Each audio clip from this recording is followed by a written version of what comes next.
Hi, everyone. We're going to get started in just 1 minute. If you want, you can come sit down here and you can watch. There's a comfy chair. We're going to be going behind the scenes to talk to our colleagues here at the museum. We're going to learn more about how we make things and why it looks so neat when you come and visit our galleries today. And it's a little different today. We're live in person here on the second floor at the Royal BC Museum, and we're live behind the scenes. So we've got some different stuff going on today. Really appreciate you being here online and here in person to watch and take part. I'm going to start by sharing my screen and doing an introduction about what we're doing today. So this is a family day behind the scenes virtual tour. So we've got people behind the scenes to show you around what we are going to do. But first, before we get started, I'd like to acknowledge that we are on the traditional territories of the Lekwungen, the Songhees, and the Esquimalt First Nations. And we're very grateful for the opportunity to be here. Today's question is it real? We get asked, is it real, a lot. So if you're watching us on Facebook, you can type your questions into the chat. We'll be able to see you there. If you're watching on Zoom, put your questions into our chat and I'll watch. If you're here live, put up your hand and I will ask you and see if you have any questions for us. For those of you who are joining us online today, we are here on Vancouver Island in British Columbia on the west coast of Canada. And there we that little red dot appearing on your screen. And if you were standing outside today, it kind of looks like this, sort of gray. It's a little moist out there, so quite busy inside. It's lovely to have everybody here today with us. And with me downstairs, I have Chris O'Connor, and Chris is with Cindy. I'm going to spotlight you two so that everyone can see the great things you've got to show us. What are you doing down there, Chris? What's going on? Hello, Kim. Yes, we are down deep in the basement of the Royal BC Museum. Not many visitors get to come down to this area, but a lot of the magic of the museum happens here. And it doesn't just happen. It happens because of an incredible staff of exhibit artists and designers that they don't live down here. Sometimes they do. When they're trying to get an exhibition up and running, sometimes it feels like they live down here, but they work down here and they create down here. And it's a big team, but today we're going to be joined by one of the exhibit artists, star exhibit artists, Cindy. So I'm just going to turn the camera around and introduce you to Cindy. Hi, everybody. Welcome to the exhibits department. And I'm happy to be here today, just on Family Day, just to talk about what we do in the exhibits department and give you a little tour around.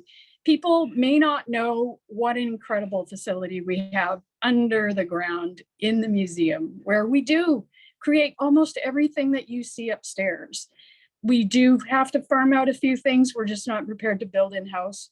But most of what you see on display, unless we've borrowed it, we have created it in-house. So, borrowed it from another organization. Yeah, sometimes we have traveling exhibitions. Exactly. Yeah. It's sometimes we get a little break by borrowing an exhibit that's ready to go. We call those turnkey exhibits, where we can just uncrate it, put it on display. We say just. Yeah. And that a lot of times we have to rebuild the walls. We have to reconfigure the gallery. We have a massive temporary gallery.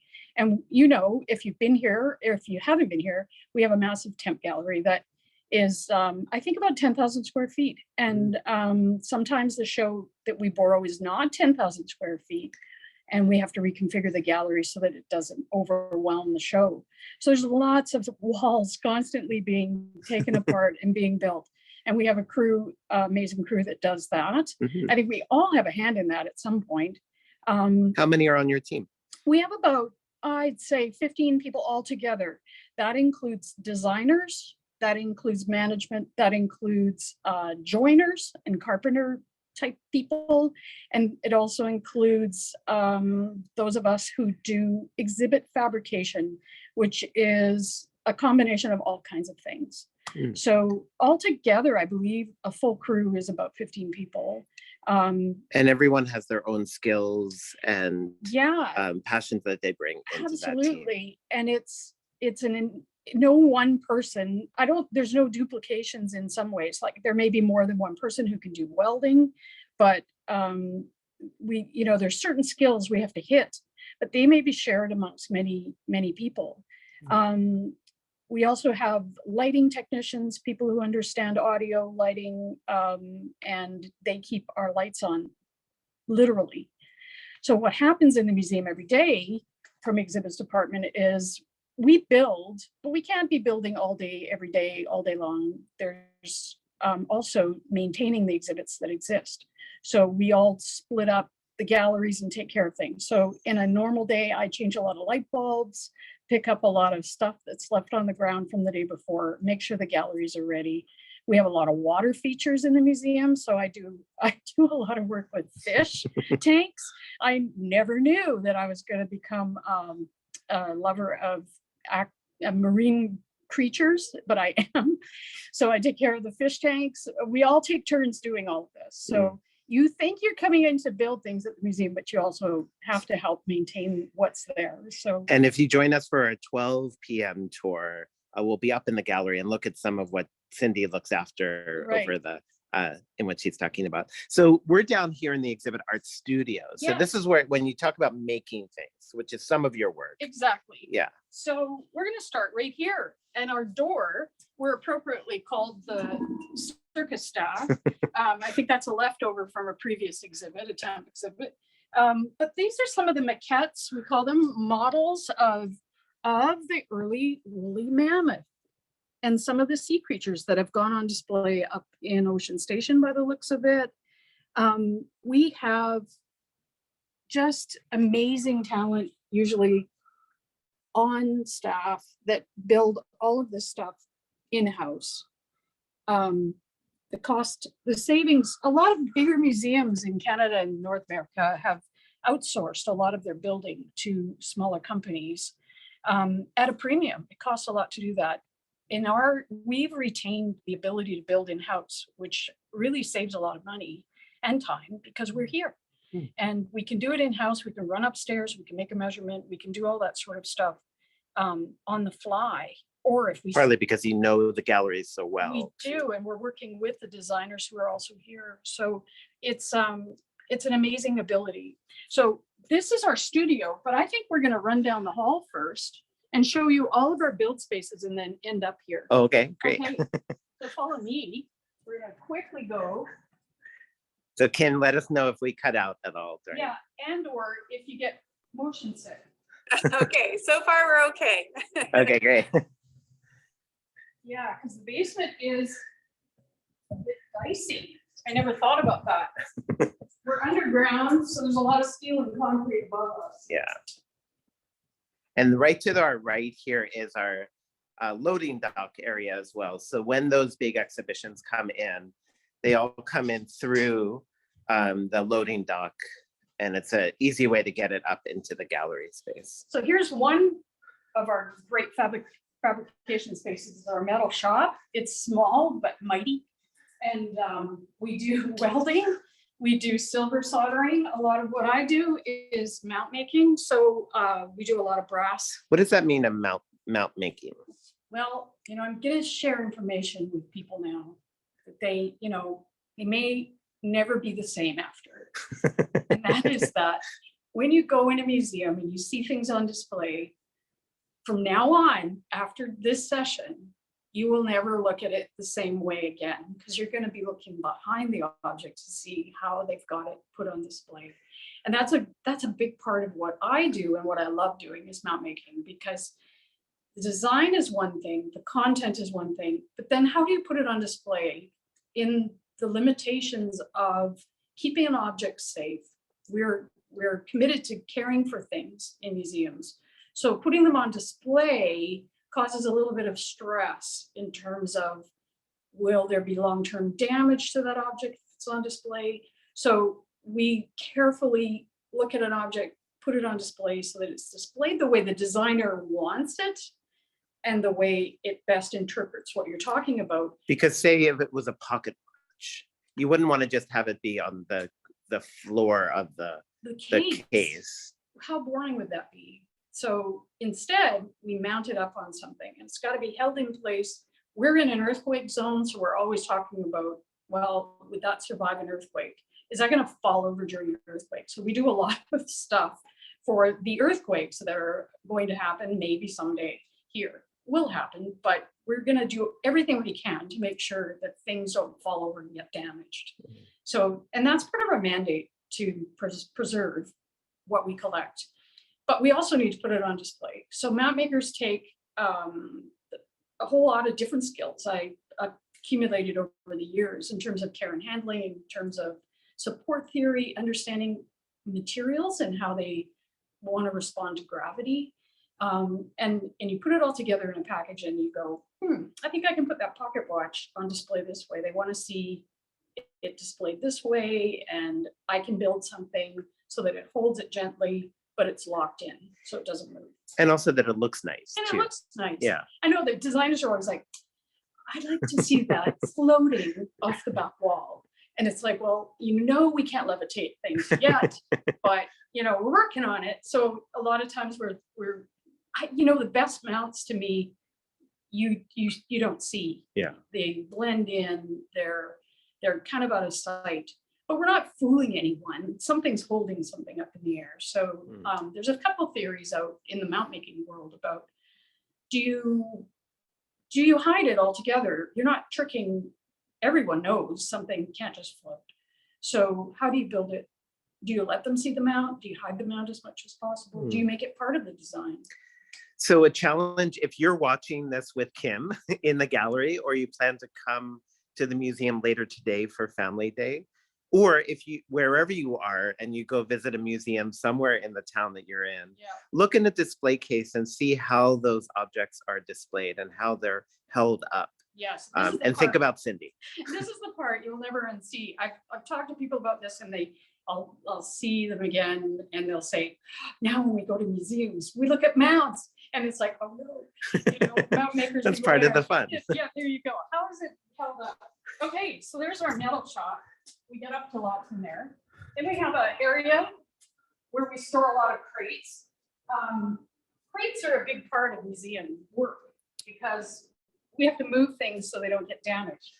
Is it also, Cindy, I remember when we were making I think it was the Maya exhibition, and the big front of that to have this big open space allows for some of that building to happen. Massive and dirty, like, and I don't mean dirt, but I mean, it can be really messy. Yeah. Some of the coatings, some of the work that we do creates a lot of dust, creates a lot of mess. So it's nice.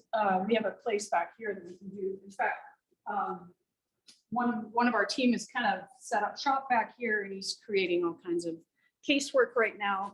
Sorry, I don't have the lights on that. Oh, no, that's okay. But then come on into our wonderful workshop. Yeah. This is where we have two joiners on staff, cabinet maker joiners, and joinery is a big part of what we do, making cases. The only thing we don't do in-house is mostly the vitrines, the clear part that sits on top of a case. We don't build those in-house. You need really clean space, and you can tell this is not entirely a clean space. You need no dust and that sort of thing. It'd be hard to create here. And there's a man in town who does exquisite vitrines. So we pay him to do that. That's one of the only things we outsource. But Cindy and Chris, if I can interrupt for a moment, Diane is watching on Facebook, and Diane says, can she tell her middle school art students that this is a career for an artist? Yes, it is.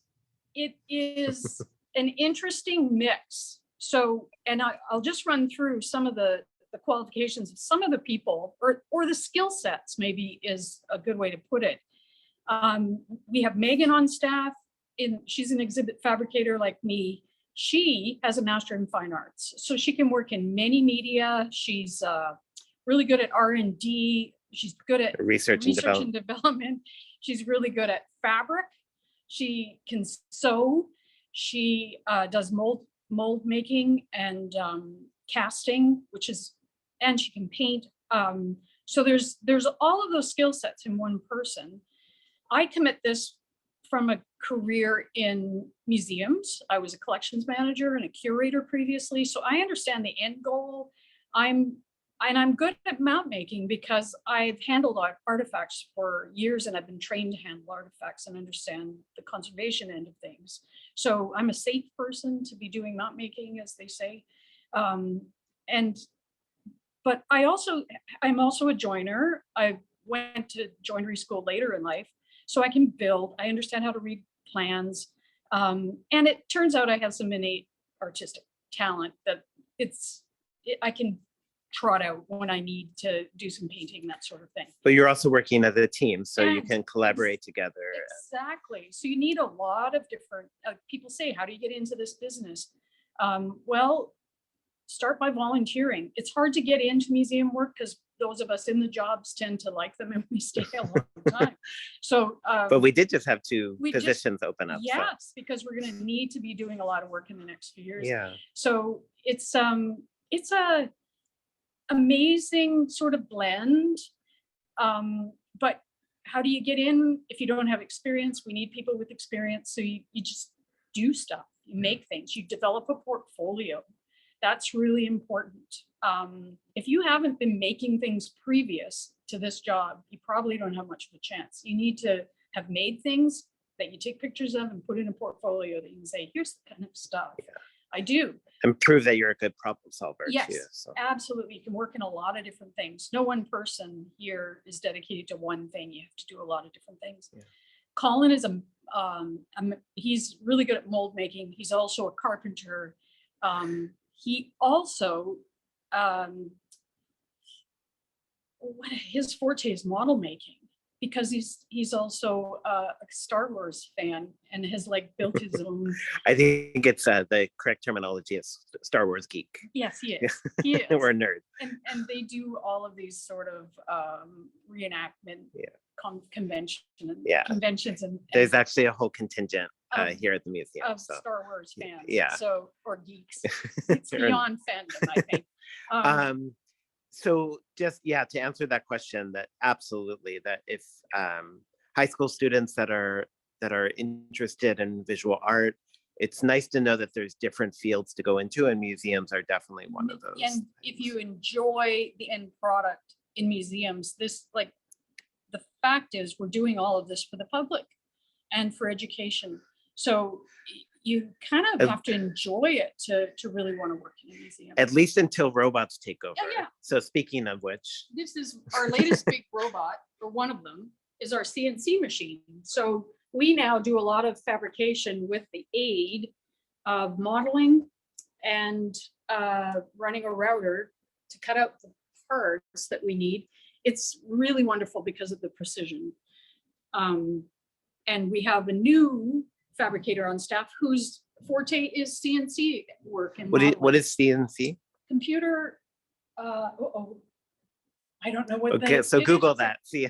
Yeah, Google CNC, computer network construction. I don't know.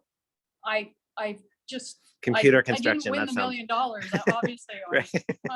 on that category. Right. I should know what that is, but it's basically computer generated drawing that then is translated. Computer numerical control. Thank you. Not Thank what you, I Google. thought. I got one of the 3 words. Thank you, Google. So yeah, this makes it possible to crank out stuff at an alarming rate and with alarming accuracy. Yeah. But then somebody needs to sit and draw that. So those now the computer drawing. Computers can't take over completely yet. No, they still need someone to put a sheet of plywood up on. Well, at least in this shop, someone actually has to put the material on the deck. Although I'm sure in some shops there are computers that do that. So right. We're just not big enough. Yeah. But then back to old school. Here's we have wonderful table saws, bandsaw, resaw, all of the planer. We do a little bit right now of work with real wood. A lot of what we use is plywood and MDF. So upstairs, when you were saying what's real and what's not real, we use a lot of MDF and faux finish it to look like metal, or to look like, if I'm giving something away here, but you go into Ocean Station here and it looks like you're in a submarine. It's all metal walls and they're all, patinaed. it's all MDF underneath. and Which, plywood. which MDF is a kind of wood? It's a powdered wood product that's pressed together with different glues that Mm. make it into a nice rigid substrate. Right. And it's really easy to work with. Yeah. It's shapeable. Yeah, And it's cheap. cheaper That's- than if it's- it was. Yeah. And Yeah. it was made out of real paint. Right. But so, yeah, we get up to that kind of faux finishing in one of our spray booths. We have a full commercial grade spray booth. So we do all our own finishing Okay. right here in house Right. too. Um, And then I was noticing this here, This is. because you were for- talking about model making or mount making, but there's also different ways of creating actual Casework. cases. Yeah, this is gonna be part of our new dyno show.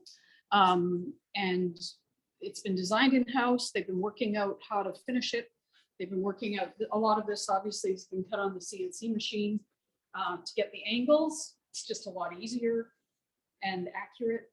So now the models or the mounts that I'm working on right now are going to be installed on the deck of this eventually. Uh-huh. So I have to keep in mind, how tall is this, the train going to be so that my mount doesn't, When you say vitrina, so that's the clear- plexi. yeah. the plexi top.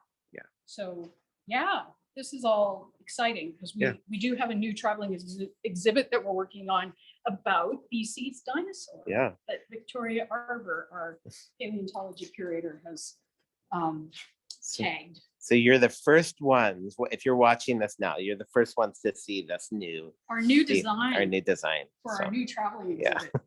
So there you go. We're It's so giving you cool. something. Yeah. Okay, let's run on to another big part of what we do is graphics. This is our graphic production room. This is called, we call it the lamb room affectionately because we laminate in here. These are massive laminators. And on the table right now is a large panel that will be part of the new show, fossils. So we do all of this in-house. We print this in-house. We have a massive printer upstairs. We have a graphic designer who's really good at, we call this 2D design, graphic layout.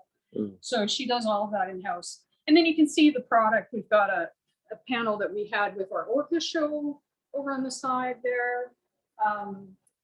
All of this happens in-house. And this is where it's really nice that it happens in-house because sometimes when we're feeding a panel through, we see a typo. Oh, I yeah. tend to try to read everything that I'm putting through, and sure enough, every once in a while I'll catch a typo. Yeah. And instead of putting it upstairs, I just text the guy who prints it. Right, usually the designer changes the word, whatever it is, it's wrong. Then it goes back to print. I can probably, when we're in full production and under a deadline, we can probably fix a typo in about an hour. We'll lose about an hour of time. Yeah. If everybody's in position. Right. So Just not always the case. it's not always the case. So just coming around here, so you were talking about the sign, the graphic Yeah, needs to be laminated yeah. that's so how- that it doesn't rip.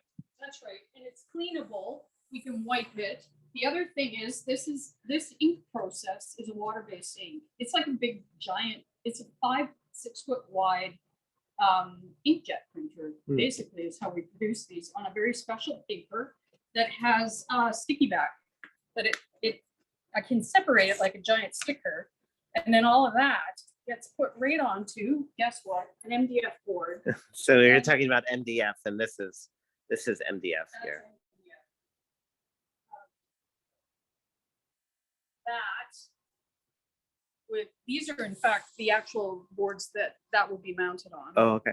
And then this is what you get. You get a nice wrapped edge. Yeah, you see that. Do you mind turning that around to see Sure, that and back? then you can see the back. Yeah, What because you could. don't see. Yeah, when you it's on can- display, hopefully. you could notice that it comes on all sides, comes around and wraps. Text the edge. And it's not easy to do that in a way that doesn't bubble. That's or right. so. Everybody, I've done, I don't know, I don't want to think about how many hundreds of not thousands of Right. panels by now I've done.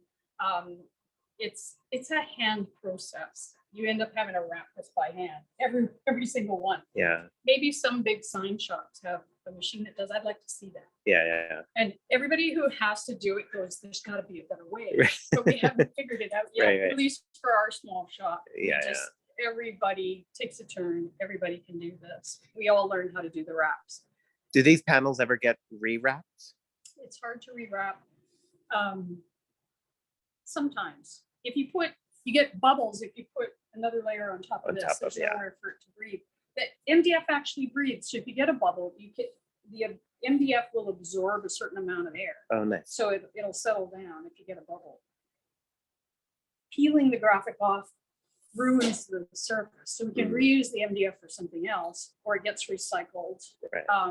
We'd like more recyclability. Yeah. That's the word. Yeah. Now, if you were here during the COVID years, when we did all our own COVID signage. So our designer came up with a design. This one was outside, so you can see that it's not a great rainproof product because the water gets in and separates. But for the It's a length good of test time, to see how long it lasts. so some of we do farm out. I should say we do farm out some of our graphics to companies in town that do a solvent-based printing product, which is waterproof. And we just don't do that in-house here. So. And I'm noticing there must have been some additional signs. Changes. COVID, I feel like all I did after we came back from COVID was signage for months and months and months. And here they are. We're still in the process of, we reuse them once in a while. We'll reskin something, as we call it, for another event. Right. Kim, did you have a question? I was just gonna flag, we just have a few minutes left. Was there any last things you wanted to highlight for us? We're just gonna go back to the studio. Any other questions from anyone there with you, Kim? Someone on Facebook was just commenting the panels look amazing. Oh. Thanks, Richard. Signage is important, so then just a quick view of our amazing studio space. And the next wave is our 3D printing and the ability to make things from computer generated models once again. So this is the wave of the future. And so those students. Speaking of dinosaurs, this was made in that 3D printer. It's been printed on a resin printer. So, and then we'll quickly come over the last minute and I'll show you a couple mounts I've been working on. Talk too much on the other end. So this is what we mean by mount making, where this is not a real object. This is a rock from someone's garden. But I use it's a real object, but it's not a real collection. It's not a collection. So I'm touching it the way I want to touch it. So this is how I'm going to be mounting the fossils so that they can travel. We can just pop them out of their mounts, pack them, and they can travel. Oh, so you're just using the rock as to practice with? Yeah, it's nice. A practice fossil. Nice. In my mind, there's a fossil on there. Yeah. So this is what we do. Try and work out how does that stay on there? That's really on there. How is there straps that there's little straps and I've painted them so that they blend in. Oh yeah. That one's a little bent funny, but you try to make it so that it's not the first thing you see. At least in this design, talking to the designer, I didn't even notice it at first. Yeah, so it's all brass. And then because this is a traveling exhibit, I needed something that supports it from underneath. So we're going to use, it's just a painted wood, and then everything's painted. The decks are going to be white, so everything should blend in. Like you say, your eye probably won't see the mount unless you actually look for it. Yeah. It just pops in. And so super secure. Yeah, super secure, we wanted it easy so that this is a traveling show. So every time it goes to a new venue, you don't want to send someone that has to undo all the screws and put, Yeah, put it all together. This will be fast. that's amazing. And you're using all these tools And to these are, this try is, different things. you have to fabricate every tiny part sometimes from, tiny little receptacles that'll receive the stems. Everything has to be fabricated in-house. And so that's what we do. And you have a mascot right beside you? And this is my support animal. This is Chicken. Yeah. Chicken used to be in the farm. It got left behind when we packed the other chickens. Nice. So Chicken's keeping me company these Great. days. Well, thank you so much, Cindy, for showing us around. This is gives us a little sense of all the like amazing work that you do and that your team does. Thank you, Chris. Thanks, Kim. Thank you both. It's great. I'm glad you have a support animal, Cindy. We all need one of those. Thanks, Chris. Thanks, Cindy. And everyone, please come back and see us again at 12 o'clock, where we'll be up in the galleries. Is that right, Chris? Yeah, so for the 12 o'clock session, we're gonna be up in the galleries.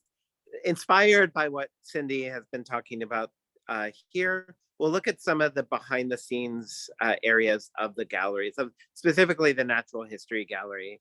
And then if you come back for the 1 o'clock session, then we're gonna go into our collection tower and see some of our collection areas for that one. So definitely join back in for those. Thank you. Bye. Bye. Thanks. Bye.